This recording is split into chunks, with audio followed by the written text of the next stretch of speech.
আবার যখন কেউ ওযুর পানি তার মুখের মধ্যে নেই আর ওই পানি কুলি করে ফেলে দেয়, কুলি করে ফেলে দেওয়ার সাথে সাথে তার মুখে যতগুলো সগীরা গুনাহ ছিল সব গুনাহগুলো মাফ করে দেয় কে? যখন নাকে পানি দেয় নাকের সব গুনাহগুলো মাফ করে দেয় কে?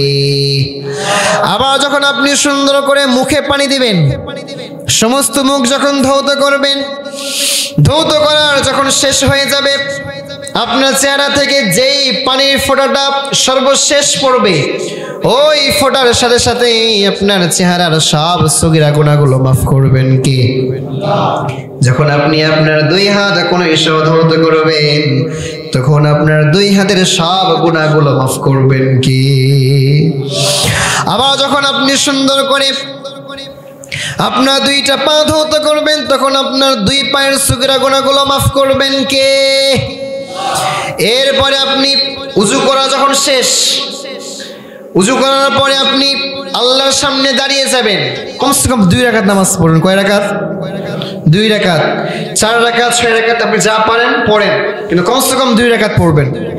এটা তাহাজ্জুদের নামাজ পড়বেন।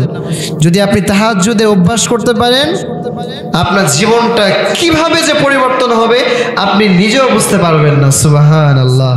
কারণ ওই সময় আল্লাহ তাআলা একেবারে নিচ আকাশে চলে আসে, প্রথম আকাশে চলে আসে। শেষ রাত্রে আল্লাহ তাআলা একেবারে প্রথম আকাশে চলে আসে। এরপরে আল্লাহ তাআলা আমাদের সবাইকে অ্যাড্রেস করে বলে, ও বান্দারা শোনো, উঠো আমার কাছে চাও, কার কি দরকার আমি আল্লাহ সব দিব। আর একটু আস্তে বলেন সুবহানাল্লাহ। আর একটু আস্তে বলেন সুবহানাল্লাহ। আল্লাহ বললেন, ও বান্দা বলো কার রিজিকের দরকার, আমি আল্লাহ তোমার রিজিক দিব। বলো কার গাড়ির দরকার, আমি আল্লাহ তার গাড়ি দিব। বলো কার চাকরির দরকার, বলো কার চাকরির দরকার, আমি আল্লাহ তার চাকরি দিব। বলো কার সুস্থতার দরকার, আমি আল্লাহ তার সুস্থ করে দিব। বলো কার কি বিপদ আছে, আমি আল্লাহ সব বিপদ থেকে উদ্ধার করে দিব।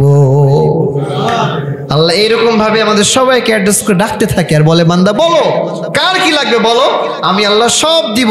কিন্তু আমরা হচ্ছে সবচেয়ে বড় দুর্ভাগা, আল্লাহ আমাদেরকে ডাকে কিন্তু আমরা সেই ডাকে সাড়া দিতে পারি না। প্রিয় ভাই, ওই সময় উঠবেন, 2 রাকাত নামাজ পড়বেন, জায় নামাজটা বিছিয়ে দিবেন, আল্লাহর কাছে গিয়ে চাইবেন। মাথায় রাখবেন, যখন কোনো বান্দা আল্লাহর কাছে চায় আল্লাহ তাআলা ওই বান্দাটাকে ফিরিয়ে দিতে লজ্জাবোধ করে। সুবহানাল্লাহ পড়ে। আরে ভাই, মানুষের কাছে চাইলেই তো মানুষ দেখবেন যার টাকা পয়সা আছে, যার মনটা ভালো, ও মানুষকে ফিরিয়ে দেয় না। সেখানে যে আল্লাহ তাআলা আমাদেরকে এত সুন্দর করে বানিয়েছেন, চমৎকার করে বানিয়েছেন, সে আল্লাহর কাছে যখন আপনি চাইবেন, সে আল্লাহর কাছে তো কোনো কিছুর অভাব নাই। অভাব আছে নাকি? পুরা পৃথিবীর সব জিন, সব মানুষ যদি এক প্ল্যাটফর্মে এসে আল্লাহর কাছে সবার সব চাহিদাগুলো যদি চেয়ে ফেলে আর আল্লাহ যদি সবাইকে সবগুলো দিয়ে ফেলে, আল্লাহ বলছেন আমি আল্লাহ ধনভাণ্ডার থেকে 1 ইঞ্চিও কমবে না। কোন সুবহানাল্লাহ।